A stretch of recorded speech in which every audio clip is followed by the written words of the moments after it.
Hola amigos, and welcome back to another episode of La Vida Verde podcast. I'm your host, Matthew Human, here at Finca Vida Verde.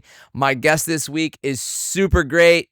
Peter Whitney is the entrepreneur. He's the founder of Agroblocks, this green building materials, super innovative. I'm excited to show you the Younger Brothers Trade. He's also the founder of the Younger Brothers Trading Company with the Kogi people of Colombia. This is going to be a very interesting conversation, so stick around. We hope you enjoy.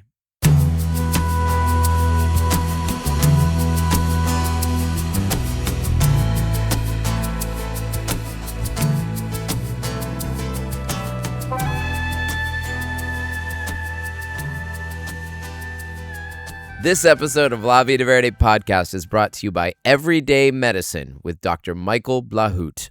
Blending ancient wisdom with modern science, Everyday Medicine shows how daily practices can become powerful medicine. Discover his book, Everyday Medicine, explore the upcoming Costa Rica Wellness Retreat, and learn about his videos and one-on-one functional medicine consultations at everyday-medicine.com. Peter Whitney, welcome to La Vida Verde podcast. Nice to meet you. It's great to meet you. And I am just meeting you for the first time. Yeah. You were brought to my attention by one of our sponsors, Dr. Michael Blahoot. Mm-hmm. And how did you get to know Michael? How did that all Well, I actually met him at a retreat down in Ojochal. Okay. Yeah. An acquaintance of ours who's is a big influencer in the carnivore space. Okay. I eat a lot of meat. Okay. So I don't know how many people in your audience are into that, but some. I eat a lot of red meat, and that's the foundation of my diet. So I was down there at a retreat. Okay. With this influencer, and we were all at his house. It wasn't the Liver King, was it? No, not the Liver King. No, not the Liver King. And Michael was there, and we just started talking, and I told him about what I do, some of my products, Agroblocks, and how long I've been in Costa Rica, just different projects, and we hit it off. And he told me about Ecovillas up here, and said, "Hey, you should come talk to the people up here. That's right up their alley." So I did that, went to an event, and actually the response has been so positive. It's been fantastic. Like, people are really into our product. It makes a lot of sense for the climate, for nature. And that was it. Now I'm up at Ecovillas all the time, and we got a bunch of projects going there, and it's here in La Ecovilla. Yeah, La Ecovilla. Ecovilla San Mateo. San Mateo, yes. Right. La Ecovilla San Mateo. Amazing. Yeah. So you're already doing business there. Yeah. We actually were just about to start deliveries for the first 3 projects. We're starting to do deliveries here in November and December. But of course, these are construction projects. So, it's not like people's pulling up and, buying a bottle of wine or something. No. It take a while. You got to work with architects. We work with architects, builders, and to learn. But once they find out how easy it is, it's like you don't have to redesign a house to use our product. You just exchange, concrete blocks with our blocks, and that's it. Amazing. And so you're talking about Ecoblocks. Ivan, maybe you can pass us the EcoBlock. So it looks heavier than it is. It's actually very light. Yeah. So and it's amazing, man. Honestly, it's like it's incredible. Yeah. Like, I'm lifting it above my head. Yeah. If that was regular concrete, you would really. I mean, you might slip a disc or something. Okay. So tell me about Agroblocks. Okay. What got you into it? Like, why are you doing it? I mean, obviously it's green, it's good, but tell me about it. All right, this is a little bit of a story, but I think we have a little bit of time. We have time. So I'll just kind of start from the beginning. So I actually own hemp and cannabis farms here in Colombia, in Costa Rica, and in Colombia. Okay. And when I was several years ago, back in 2019, I was working with some people in Colombia who also were involved in indigenous, nonprofit organizations, working with groups up there and stuff. And so I got contacted by one of the tribes up there, the Kogi people, and they were interested in getting their land legalized to be able to grow hemp and to grow cannabis legally, because up in their lands, up in Santa Marta, in that area, they have been... Do they use cannabis No, they really don't. I mean, you'll see them actually growing because when you go up into the mountains and you go to some of their little indigenous fincas that they have, it's like food forests. You don't even know you're in a farm because they got some coffee over there, and they'll have some ayu, which we refer to as a coca plant. They'll have plantanos, and they'll have some cannabis, but they don't really use it the same like we do. They don't smoke weed. No, not really. Is it? They don't really smoke weed. What they do is they do ayu all day long, and ayu is the coca plant. They make a paste out of it. They put in these gourds and they mash it up, and then all day long they're putting it in their cheek. Mambe. Yeah, well, yeah, they call it ayu. So ayu, yes. But it's the similar thing, like a powder. Well, not really. What they do is they take these seashells, and it's a very specific seashell. It's not just any seashell. So you'll see them down on the beach picking up seashells. They take it back and they cook it. And they cook it till it's really fine and brittle, and then they mash it up. They put it into a little gourd called portumo, and then they use a stick, and they use their own paste. They put the leaf in there with the crushed seashell, and they mash it up, and then they put the paste in their cheek all day long. Like you'll see them doing that. So I guess the seashell is like the lime. It's the cal. Yes, it is. That makes sense. That's exactly what it is. Okay. So they're basically freebasing. So, I mean, it's not a very good way of putting it, but actually, a guy I work with in a lab, an extraction lab, that's what he explained when I was telling him that. He says, yeah, they're basically freebasing their coca leaf. I said, well, I'm assuming it's a little healthier than smoking crack. So, but I would assume. So I actually, and here I wanted to give this to you because this is from our company, the Younger Brothers. So what this comes from, it comes from that project, and this all ties together. This is not like a rambling story. Okay. So when I started working with the indigenous up there is because I was in the legal cannabis business, and they wanted us to help them get legalized because they were tired of illegal drug activity taking place in their lands, and they wanted to be legal. So, when I was talking with them and kind of negotiating with them about how we were going to do it, their leader, who's called a cabildo, he was tragically murdered. And not like when I was there at that moment, but in the middle, during our negotiations, we found out he was murdered. And so his family asked us, hey, what can we do? He had some teenage sons, a couple of daughters, his wife, and they're going to lose their lands because they don't have property titles up there and land rights like we're used to. It's all tribal law, and it's their culture, and God bless them. I'm glad they're able to preserve it. And so they asked us, what could we do? How could we help? And so I said, and so I examined how they were selling their coffee, and what they were doing is they were bringing donkeys down out of the mountains, and they would go from one little pueblo to the next. And they have these little family farms, and their farms don't look much different than this. You'll be some coffee. It kind of looks like coffee. I have coffee over there. Okay. Yeah. They would have just plants around, and that's how they grow. Yep. And so I said, so I went up there, and I spent days up there. I had to go to the top of a mountain and do these ceremonies with them, so I'd learn so I'd be accepted by their people, because these are not like, your Cadillac Escalade and casino Indians, okay? No. These people didn't even talk to the outside world until the 1990s. Like, they didn't even communicate. The Kogi, are they the ones that they believe that they were given the information, that it was their job to protect humanity or something like that? They're called the Protectors of the Earth. Protectors of the Earth. Yes, they're called the Elder Brothers, and that's where the name of our company, the Younger Brothers, comes from. Because they see us as the Younger Brothers. Yeah, and they actually have this whole beautiful story about it, where the Elder Brothers, are the protectors of the earth, and the Younger Brothers are, everybody else. And they say in their story, in their legend, that the Younger Brothers went out into the earth and were destroying the land and forgot how to take care of Mother Earth. Sounds familiar. Yeah.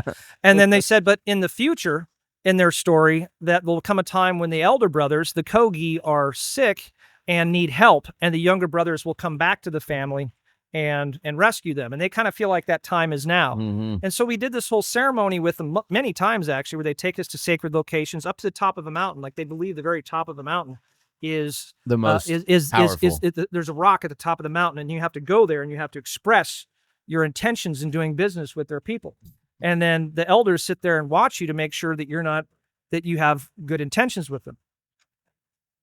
So this gets to Agroblocks, trust me. So in my time up there, meeting with them and stuff, of course, I spent a lot of time in their little pueblos, their little villages where they live. And their houses are all very traditional houses. So they make them, obviously grass roofs, and then they have all these sticks and everything around the houses and things. And it was sticks around the houses. What do you mean? It's like the daub and model, wattle and daub type of construction. But they use up in that area a lot of sugarcane, and they grow. They don't really grow hemp so much there, but a lot of material, pineapples, things like that grow. So they use a lot of that in their building materials. So it just kind of got my attention. I was like, this is interesting how they do that, but I didn't really see an opportunity at that time. It wasn't, I was back in Costa Rica because I split my time between Colombia and Costa Rica. Mm-hmm. But what we ended up doing to kind of wrap up with the Kogi is I said, you know what, the value in what you guys are doing is in your story. It's where your coffee comes from. Because what the Kogi were doing is they were taking all their coffee down out of the mountain, and then they're going to some big cooperative, and they were selling their coffee right alongside their places. I said, no, the value... Right, someplace that's growing millions of acres of monocrop coffee. Yes, and I said, that's not the value in your coffee. The value in your coffee is your story, where it comes from. Because their elders bless the coffee. Cats, by the way. Yeah, I love cats. I hope so, This is great. Cree is taking a liking to you. I'm just going to assume that there's the black cat means good luck in this case. It does. Yeah. No, she's a very lucky cat. Okay. No, sweet. I have a Dalmatian, so I love animals. Okay, nice. She maybe... That's probably what she smells. Yeah. I guess animals like me. This is a good sign. Yeah. Hey there. So I ended up making we ended up making a deal with the Kogi, and I said, listen, let's do this. Let's tell the story of how your coffee's grown. Let's create a co-brand. So we created a nonprofit foundation. We created a for-profit foundation for the coffee. We opened a restaurant in Medellin, a cafe. Okay. And we started filming a docuseries. What's the name of the restaurant? Cafe Nanique. Cafe Nanique. And Nanique means the younger brothers. Okay. In the Kogi language. Okay. That's what they call us. They call us Nanique. It's like they call you Nanique. They call me Nanique. Well, I mean, that's like calling. It's like saying white boy. Hey, white boy. Hey, white boy. Exactly. Hey, Nanique. Yeah. What up, Howley? What up, Gringo? Exactly. Same thing. Same basic concept. Yeah. So it was when I got back into Costa Rica one of these times, I was talking to some friends of mine, and I was watching how they were building with natural materials. And I was like, that looks like how the Kogi kind of do it. And the businessman in me, Where were you in Costa Rica at that point? Oh, I was in Escazú. Okay. I was in Escazú. Yeah. At that point, I was in Escazú. I've lived all down in, Tinamastis and Dominical and Manuel Antonio. You saw people in Escazú building with natural materials? No. No, those people, it was up in Guanacaste. Okay. It was up in Guanacaste. All right, but that's where I was living at the time, was in Escazú. I got to say, it's kind of, I'm sorry to, Kriya very rarely makes an appearance on the podcast. This is I think she really likes you. Well, that's good. I like that. I'm fine with that. Okay. Animals tend to like me, I guess. Animals and kids. Well, now she's getting real frisky. Yeah. Well, anyways, but just go with it. No, I'm fine with it. Okay, like so you're back in Costa Rica. Yeah. You're in Guanacaste. You're seeing natural. What kind of natural building? Like with hempcrete. Oh, like hempcrete.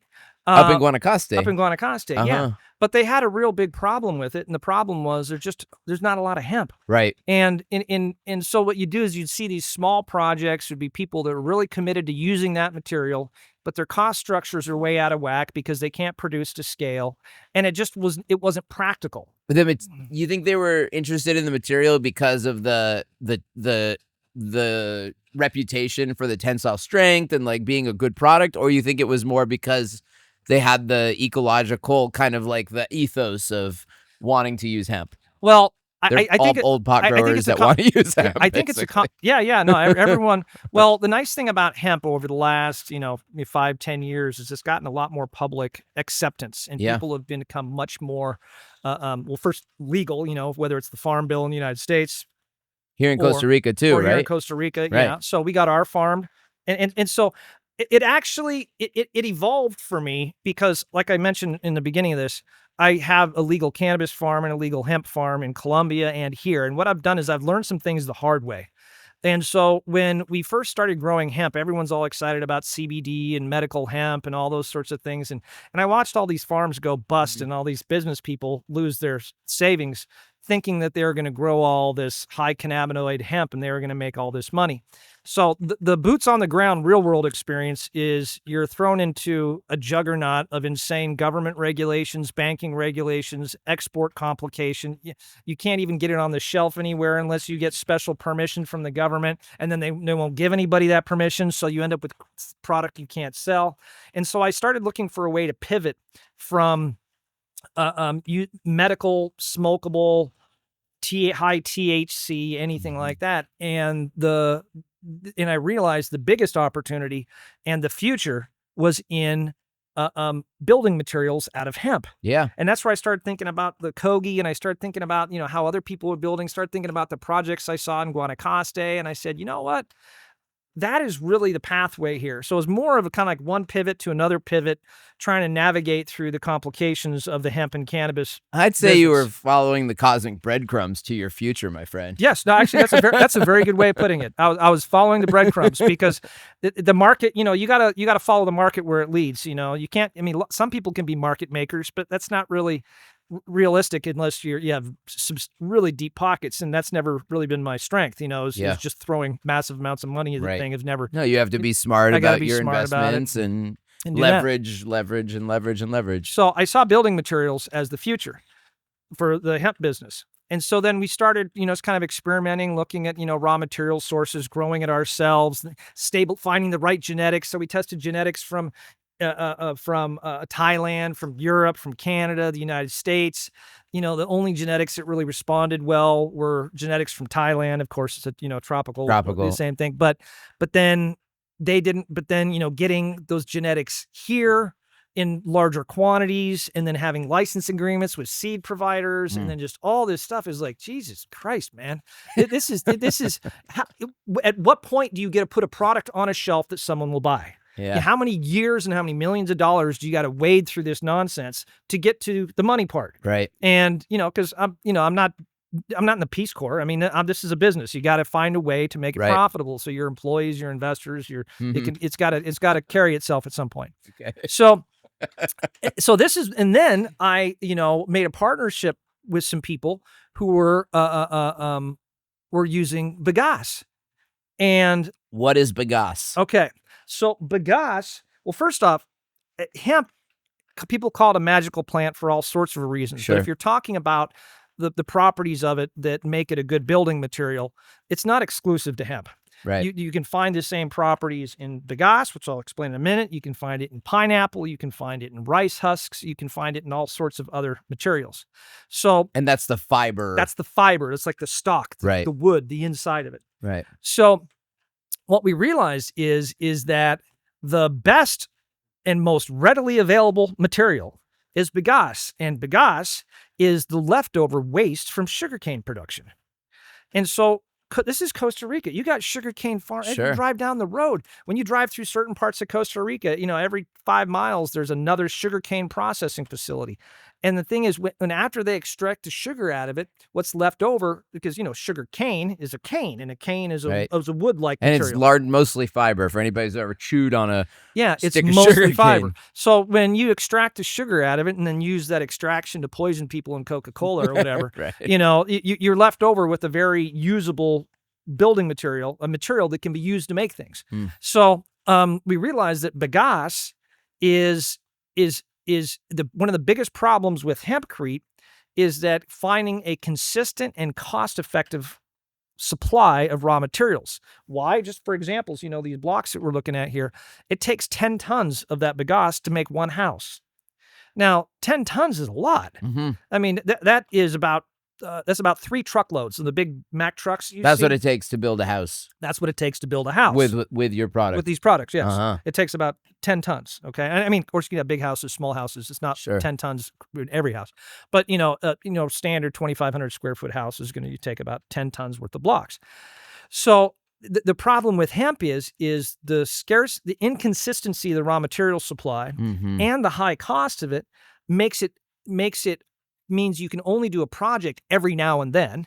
And in addition to that, it's going to be stupid expensive. So who are your customers? Right. Your customers are going to be people who are super committed to doing it, and they got money to burn, and you do 1 or 2 projects every year, and you're never going to have a sustainable business that way. No. So and also it doesn't scale. I mean, the whole point is to like be making the world. If your mission is to green construction and to be doing it that way, then you need it to be something that's affordable for people so they can do a cost comparison and say, oh, it's actually not that different. Yeah. And that's the nice thing about it. Or it's better. So I came along and, and kind of just like I looked at the Kogi and what they were doing and realized there was an opportunity to make a more efficient, more profitable business where everyone can benefit. I saw what I was witnessing in people who were building with hemp and bagasse, and I said, "Hey, listen, let's build a factory." So I got some of my friends together. We all threw in. I carved off a piece of my farm up there, and I said, "Let's build a factory." Where is this? It's up in La Fortuna. La Fortuna. A couple hours from here. Okay. Yeah. So it's just up. It's actually, we got a beautiful view of Mount Arenal volcano. Nice. We're right, close to downtown La Fortuna. Nice. That's nice and flat. And it's a beautiful location. It's really nice. We also have it's right adjacent to our cannabis farm. We got 22 greenhouses there, and 22 greenhouses. Oh yeah, I got office buildings. I even have a pool there. It's all electric fences. You're growing medical cannabis? Well, we're going to, as soon as we finish with the whole legal process we're going through. We finished all of the processes and everything with the government, and now it's just going through their motions through the Ministry of I was gonna say defense. I think that's the wrong one. No, the Ministry of Health and whatever. The Ministry of War. Oh God. But please. I mean, like all governments, bureaucracy is always the bottleneck, and that's just part of the game. You can't be mad about it. It's just how it is. No. Okay, so first of all, I'm entirely amazed, intrigued, and we have a goal. I want to build more on this land, and I'm seriously going to look at your. Then I have a proposal for it. Okay. Why don't we make it a part of what you do? Where we document the entire construction and stuff, and you do the entire thing, man. I'm into it. You know that? Okay. All right, on camera. You hear that? Yes. Yeah. So thank you, and also where. So I'm so curious. Like before coming to Costa Rica, where were you? Like, how did you get to the Kogi and get to Costa Rica? Yeah. It actually, and this kind of, I was a financial broker in the United States. I lived in Seattle. You were a financial broker in Seattle. Yes. Okay. And that's where I was born and raised. I was born in Seattle, and I was just raised right outside of Seattle in this little town called Kirkland. That's where all the Costco's come from, is Kirkland. Oh, right. Kirkland. Right. Okay. Yeah. So that's why I was born and raised there. And it was a nice, little cool, upper class area. And I was, super suburban, white kid out of, all that stuff. And then you went to the Seattle Hemp Fest? Yeah.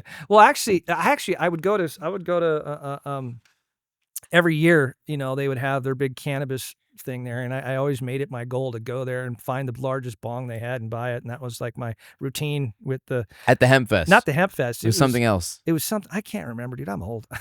That was a long time ago. But no, I was a real estate, a financial. I was in finance, and I was in real estate, and so that was my. And you went and smoked a big bong. Yes, every year. I did. In Seattle. Yes. Well, so that was my business. That's what I did, and then when the market crashed back in 2008, like my entire industry was wiped out. Everybody. And so I had some properties, and I sold them, and I said, you know what, I'm going to go on a world tour. I'm not going to worry about business, nothing. I mean, it wasn't like I was walking around with a suitcase of money. It was a tough time. Yeah. And because everybody got kicked in the teeth in my industry back. I was doing very well, but I learned some lessons as a young man, and, in terms of, I mean, I learned the lessons. I know them now, but back then, I was making very excellent money doing what I was doing, and so I went out and bought stupid things, big house, big cars, all that kind of stuff. And then when the market crashed, it really humbled me. Like it really forced me to realize that I was living, even though I was making excellent money, I was spending it all, and I had set myself up for an expensive lifestyle. So I came to Costa Rica kind of, humbled and I'd lost it all in the market crash. And when I got down here, I ended up just living in the jungle down in the south, down in Tinamastis and Dominical. And, and I really had to cut back on my lifestyle and the way that what I was used to living. And and just get very simple. So I ended up spending long periods of time by myself in the jungle with my dogs and just kind of figuring out what I wanted to do with my life. And one of the most important things that I learned back then is don't put your most valuable resource that you have in life is your time.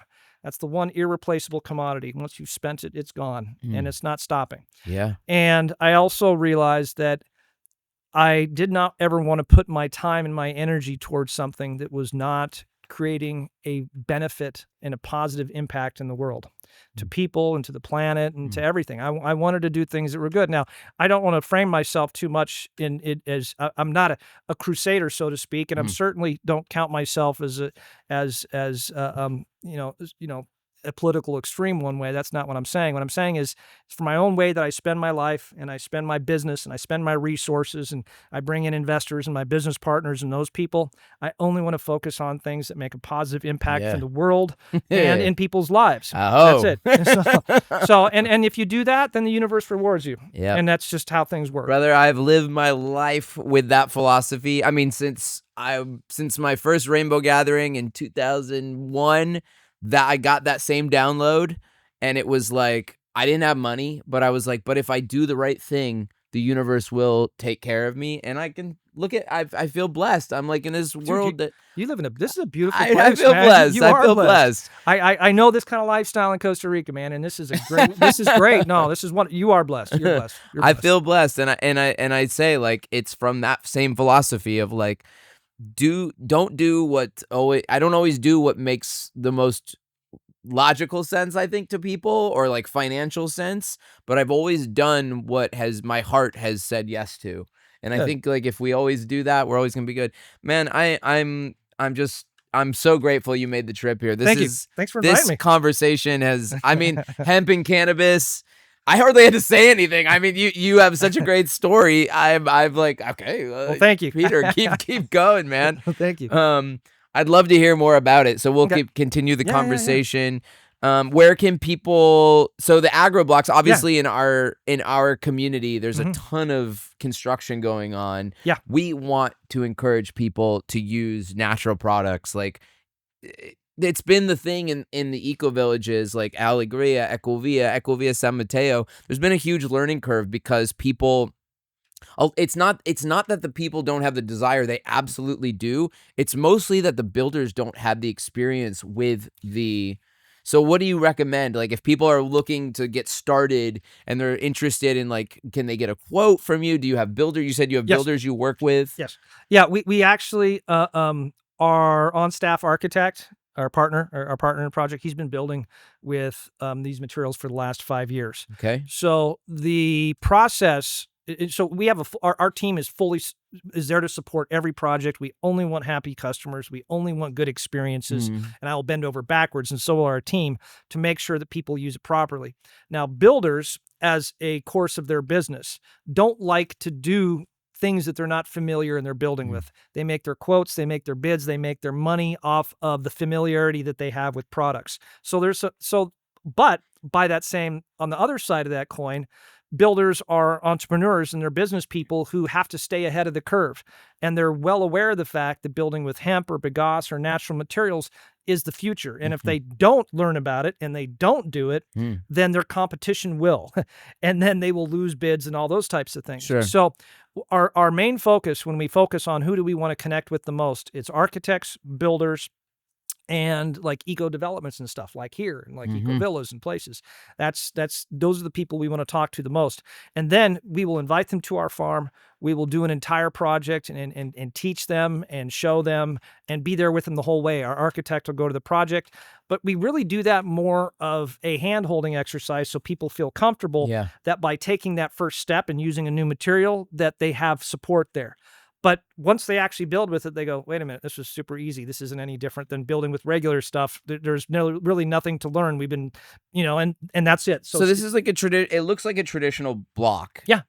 And so do you use cement to fill it, or what do you recommend for a mortar? Yes. Okay, so first off, we don't just sell the blocks. We also sell a lime plaster that comes along with it. And there's two types of lime plaster. There's a rough coat that goes on the top of it, and that can also be used as the mortar. Okay. Or you can use traditional concrete as mortar. And then we have a fine coat that goes on the outside that you can mix with colors and stuff. So, because we recommend not using paint, because some of the benefits of the block that make it work so good is it breathes so well, because it's really good for humidity. You know, like when you're used to living in the jungle and stuff, your boots and your shoes that are made out of leather get covered in mold, and it's nasty, and it smells moldy and funky in the air, and that's just part of living in the jungle. Yeah. Well, I'm not going to say our blocks completely eliminate that, because it kind of depends on where you live. If you live in Guanacaste, it's a lot drier, and you don't have as much of that a problem. But it eliminates a lot of that, so you have no mold problems. Bugs won't eat it. It won't burn. It won't rot. And also, here's a really big thing that people down here really like is it blocks EMF radiation. So, like from cell towers or from Wi-Fi. I mean, I'm sorry. Here's a negative: if you're gonna have your Wi-Fi isn't gonna work as well in your house, but you're not gonna die of cancer either. So, well, I mean, you might. That's a disclaimer. But you mean it won't go through the wall? Yeah, you're not gonna. Yeah, if you have like a cell tower across your street or something, our Agroblocks, the materials, blocks the EMF radiation. Interesting. From that. So there's a lot of good natural health benefits to it. No mold, no fungus. Bugs won't eat it. It won't burn, won't rot, blocks EMF radiation. So there's a lot of positives like that with the material. Well, and I'm looking at it and I'm thinking, because my interest is in, as I mentioned, I'm a musician and I have a band, and like we need a place to practice indoors. This is excellent soundproofing. Soundproofing. Yes. But wait, there's more. Yeah, no. I mean, that's why I was looking at it. I'm seeing all the little holes, and I'm like, well, you wouldn't even. I'm thinking like I wouldn't even plaster the inside really because of the holes, like the way it absorbs sound. Yeah, no, they're very good for sound absorption and. Yeah, man, let's build you a house, man.